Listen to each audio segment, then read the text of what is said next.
সোনা সাহা নেই, তবুও কেনাকাটা চলছে প্রতীকের। বিস্তারিত জানতে ভিডিওটি দেখুন। প্রতীক সেন শপিং মলে দেখা গেল এক নামি জুয়েলারি ব্র্যান্ডের শোরুমে। পাশে নেই সোনা সাহা, কিন্তু গয়না পছন্দ করছেন মন দিয়ে। কেউ জিজ্ঞেস করলো বিয়ের জন্যে, সে শুধু হেসে বললে হ্যাঁ। একটু একটু করে সব শুরু হচ্ছে, কিন্তু প্রশ্ন উঠেছে কাকে নিয়ে।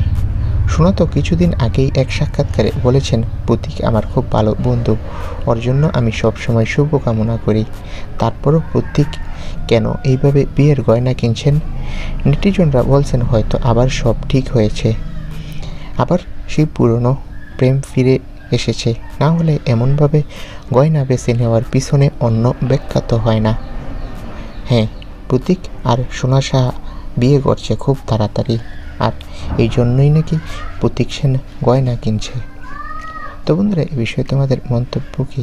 কমেন্ট করে জানাও, আর আমাদের চ্যানেলটি সাবস্ক্রাইব করে রাখো। ধন্যবাদ।